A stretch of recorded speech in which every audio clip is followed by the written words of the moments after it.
నమస్తే రమ్మ గారు. నమస్తే జయ. సంక్రాంతి పండుగ రోజు విశేషాలు, విధి విధానాలు ఒక్కసారి ఎప్పట్లాగానే పండగ చేసుకోవటమే అంతే. ఎవరి పద్ధతి ప్రకారం వాళ్ళు. ముందు రోజు భోగి పండగ, ఆ రోజు తలంటి పోసుకుంటాం. భోగి భాగ్యాల పండుగ అంటే మన ఇంటికి వచ్చినటువంటి వారి పంటల్ని వాటిని చూసుకొని సంతోషించే రోజు. ఈ సంక్రమణము ప్రధానంగా పండుగ కంటే పర్వదినం మెయిన్. సూర్యుడు ధనురాశి నుంచి మకర రాశిలోకి ప్రవేశిస్తాడు. ప్రతి నెల సంక్రమణాలు వస్తాయి. ప్రతి నెల సంక్రమణం కోసం సూర్యుడు ఒక రాశి నుంచి ఇంకొక రాశిలోకి ప్రయాణిస్తాడు. ఇట్లా 12 రాశుల్లోకి 12 నెలల్లోనూ ప్రయాణం చేస్తాడు. ఇందులో నుంచి అందులోకి మారుతాడు. అయితే ఈ సంక్రమణం రోజున తర్పణాలు విడవటం అనేది సాధారణంగా కొన్ని కుటుంబాల్లో సంప్రదాయంగా ఉంటుంది. అలవాటుగా ఉన్నవాళ్ళు చేస్తారు. ఈ ప్రత్యేక సంక్రమణాలు ఇందులో ఏంటంటే కొన్ని చాలా ముఖ్యంగా చెప్పుకోవాల్సినవి. కార్తీకంలో ఒక సంక్రమణం తర్వాత కార్తీక మాసం తులా సంక్రమణం అది వస్తుంది. ధను సంక్రమణం అయ్యాక మనము అమ్మవారి మన గోదాదేవి పండుగ అని చేసుకుంటాం. ధనుర్మాసం నెలపట్టు నెలగంటు పట్టటము ధనుస్సు నెల చేస్తాం. ఇది ఎట్లా ఉంటుందంటే మార్గశిర మాసంలో నుంచి సగము, పుష్యమాసంలో నుంచి సగము, ఇంచుమించుగా పూర్తి సగాలు కాదు, ఇంచుమించు సగం సగంగా కలిసి ఉంటుంది. ఈ ధనుర్మాసము మన 12 నెలల్లో లేదు. చైత్రాది మాసాలలో ధనుస్సు లేదు, ఉండదు.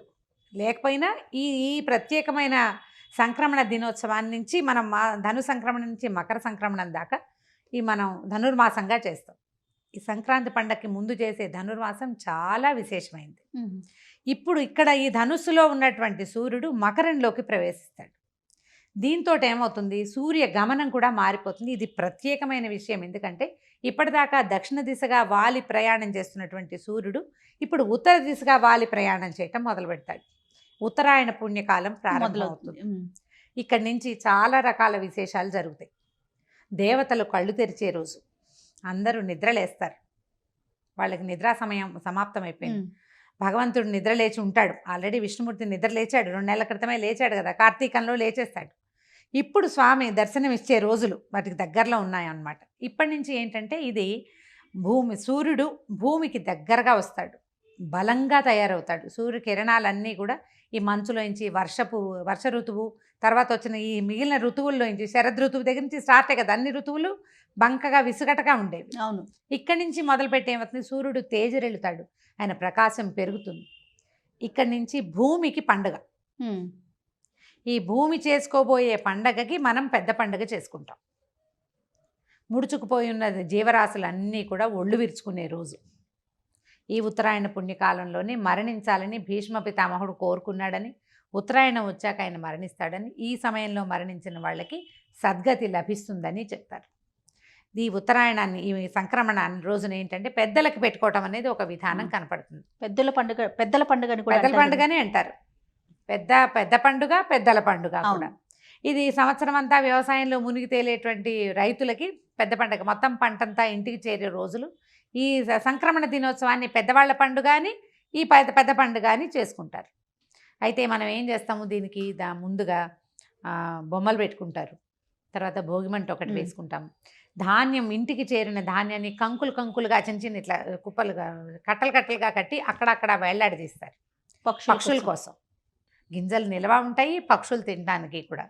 వాటిని దానం చేయటం మొదలు పెడతారు. దాన ప్రక్రియకి శ్రీకారం చుడతారు. ధనుర్మాసం నుంచే మొదలు దానాలు. అయితే ఈ పండుగ రోజున ధాన్యాన్ని, తర్వాత కూష్మాండ దానం, గుమ్మడికాయని దానం చేస్తే విశేషమైన ఫలితం లభిస్తుంది అని చెప్తారు. ఈ కూష్మాండ దానం ఏ కూష్మాండం చేయాలి, ఎర్ర గుమ్మడికాయ, తీపి గుమ్మడిని దానం చేయాలి. అయితే ఈ దాన ప్రక్రియ మనం బ్రాహ్మణుడికే ఇవ్వాలా, ఫలానా వాళ్ళకి ఇవ్వచ్చు, చాలా ప్రశ్నలు వస్తాయి. ఎవరికైనా ఇవ్వచ్చు. దానం చేయటం ప్రధానం. పూర్ణ కూష్మాండం నిండుగా మొత్తం పండుని దానం చేస్తే భూమిని దానం చేసిన ఫలితం లభిస్తుందని చెప్తారు. భూదాన ఫలితం. కూష్మాండం అంటే భూదేవి అన్నమాట. ఆ ఫలితం లభిస్తుంది. పెద్దవాళ్ళకి పెట్టుకుంటారు కదా. ఈ పెద్దలకు పెట్టడం అంటే ఏ తిథిని మరణించారో తెలియని వాళ్ళకి ఈ రోజున పెట్టుకుంటారు. అదే కాకుండా సంవత్సరంలో సంవత్సరికాలు, అదే ఆబ్దికాలు, తద్దినాలు పెట్టే అలవాటు లేని వాళ్ళు పెద్దవాళ్ళని తలుచుకుని, తాత తండ్రులను తలుచుకుని వాళ్ళ కోసమని 2 ఆకులు విస్తర్లు వేయటం, అరిటాకులు వేసి మన 4 పదార్థాలన్నీ, ఎక్కువ పదార్థాలు చేస్తారు, అవన్నీ వేసి వారిని తలుచుకుని వారి పేరుతో బట్టలు పెట్టుకోవటం, ఆ బట్టలను ఎవరికైనా ఇవ్వటం, తర్వాత ఎవరికైనా భోజనం పెట్టడం, ఇదంతా కూడా దాన ప్రక్రియ కిందకే వస్తుంది. దాంతో పాటుగా తిలాదానం, నువ్వులు దానం చేయటం, ఈ సీజన్కి సంబంధించిన దానం అన్నమాట. తీయటి వస్తువులు దానం చేయటం, ఒట్టిగా నువ్వులు దానం చేసే బదులు నువ్వులు బెల్లం కలిపి దానం చేయటం. ఒంట్లో వేడొస్తుంది, ఈ సీజన్కి అవసరమైనది. అయితే ఇందులో ఏంటంటే పసుపు కుంకాలు ధార పోసుకోవడం కూడా ఒక విధానం ఉంటుంది. ఈ సంక్రమణం నాడు, ఈ మకర సంక్రమణం రోజున పసుపు కుంకుమ, తర్వాత ఏమో ఖర్జూర పళ్ళు ఇట్లాంటివి ధార పోసుకోవటం, ఎవరికైనా ఇవ్వటం అన్నమాట. ఓకే. ముత్తైదువులకి ఇచ్చుకుంటారు, బ్రాహ్మణులకి ఇస్తారు, ఎవరైనా తెలిసిన వాళ్ళకి ఇచ్చుకోవచ్చు. ఇందులో కుల విచక్షణ నియమాలు అవి ఏమి ఉండవు. పూజ చేసుకోవటం, ఇంట్లో మామూలు సాధారణంగా దీపారాధన పూజ అది చేసుకోవటం, ఇట్లా పసుపు కుంకాలు ఇవ్వటం. ఒకవేళ బొమ్మలు పెట్టుకున్నారనుకో, ఆ బొమ్మలు పెట్టుకున్నప్పుడు పేరెంట్ వాళ్ళని పిలిచి చక్కగా పసుపు రాసి గంధము బొట్టు గంధం ఇచ్చి తాంబూలాలు ఇవ్వటం. శనగలు ఒకటి, తర్వాత ఖర్జూరాలు అవి ఇవ్వటము, నువ్వులు ఇవ్వటము, ఇవన్నీ కూడా ఈ రోజున చాలా ఫలితాన్ని ఇస్తాయని చెప్తారు. తర్వాత కంబళ్ళు దానం చేయటం చలికి. ఇంకా ఇంకొక నెల రోజులు ఉంటుంది. ఇప్పుడు హైదరాబాద్ లాంటి చోట ఏమవుతుంది, సంక్రాంతి పండగ వెళ్ళింది డిసెంబర్ జనవరి వెళ్ళేసరికల్లా చలి తగ్గిపోతుంది. అవును, మాఘం వచ్చి రాకుండానే తగ్గుతుంది. కానీ నీకు సముద్ర తీర ప్రాంతాలు అక్కడ మాఘంలో చలి తగ్గదు. అవును, పుష్యం మాఘం 2 మాసాలు ఉంటాయి. ఫాల్గుణ మాసం నాటికి కొంచెం ఎండెక్కుతుంది. కానీ సూర్యుడు గతి మారటమే దీనికి నియమం. ఈ రోజున ఏం చేస్తారు, రకరకాల పొంగల్ చేసుకోవటం ఒక పద్ధతి. తర్వాత కలగూర చేస్తారు, గుమ్మడికాయ చిక్కుడుకాయ అవి ఇవి కలిపి తీయటి కూర చేసుకోవటం. పెసరపప్పు బియ్యము కలిపి పొంగల్ చేయటం. తీయ పొంగల్, వెణ్పొంగల్ కాకుండా కట్టె పొంగలే కాకుండా చక్కెర పొంగల్ కూడా చేసుకుంటారు. భగవంతుడికి నివేదన చేయటం.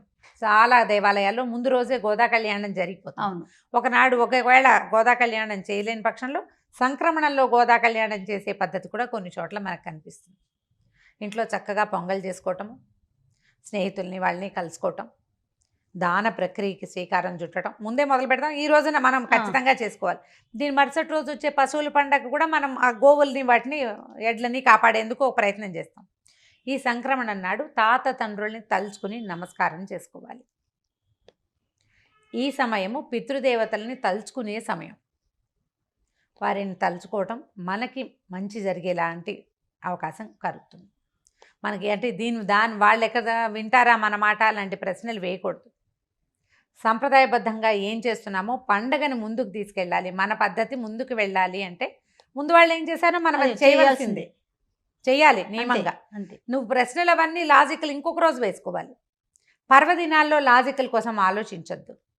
పెద్దలు చెప్పిన విధానంలో పండగను ముందుకు తీసుకెళ్ళండి. దానివల్ల ఏమవుతుందంటే మనం ఇదివరకు ఏం చేసేవాళ్ళు మన వాళ్ళు అనేది తర్వాత తరాలకి తెలుస్తుంది. అవును, ఒక 10 ఏళ్ల పాటు ఓ చిన్న పిల్లాడు మన ఇంట్లో జరిగేవన్నీ చూస్తే మన తర్వాత కొన్నేళ్ల పాటు వాడు దాన్ని ముందుకు తీసుకెళ్తాడు.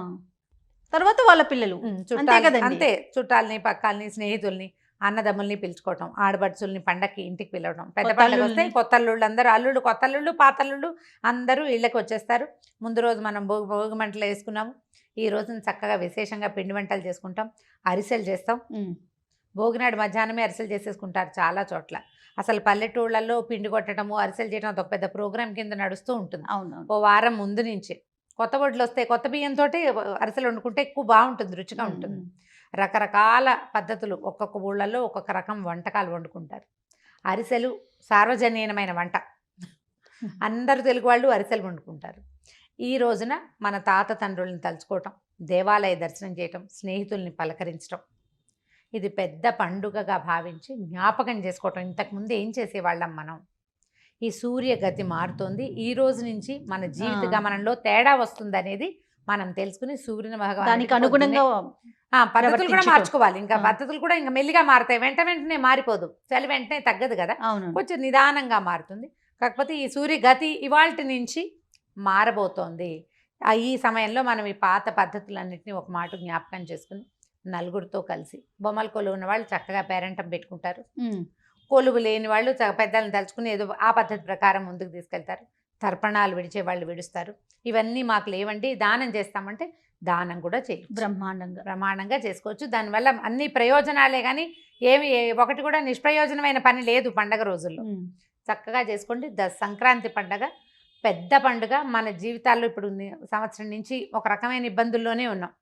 నిరుడు పండగప్పుడు కూడా మనం ఇలాంటివే బోల్డని కబుర్లు చెప్పుకున్నాం జయ. అవును.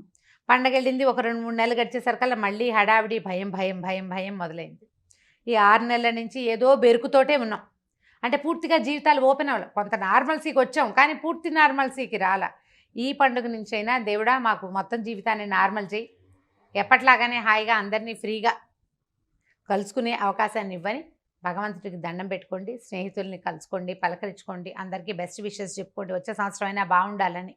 ఎలాగో మనం కొత్త సంవత్సరంలోనే సంక్రాంతి పండుగ చేసుకుంటాం. ఇప్పటిదాకా చేసినటువంటి ధనుర్మాసం పూజా విధానాలు మనకి భోగితోటే పూర్తయిపోతాయి. అవునండి. ఈ దీంతో ఈ పండగ నుంచి మరుసటి రోజు నుంచి మళ్ళీ విధానాలు మారిపోతాయి. ఇంకా మనం రథ ముగ్గులు అవి వేయం, గీతల ముగ్గులు వేయము, గొబ్బిళ్ళు పెట్టము, పొద్దున్నే విష్ణువాలయాలు ఎక్కడున్నాయని ప్రసాదం కోసం పరిగెత్తము. ఈ నెల రోజులతోటి ఇది పూర్తయిపోతుంది. ఇక్కడి నుంచి కొత్త రోజులు ప్రారంభం అవుతాయన్న ఆశతోటి జీవితాన్ని అందరితో పాటు కలిసి ఈ పండుగను జరుపుకోండి. తప్పకుండా రమ్మ గారు. నమస్తే జయ.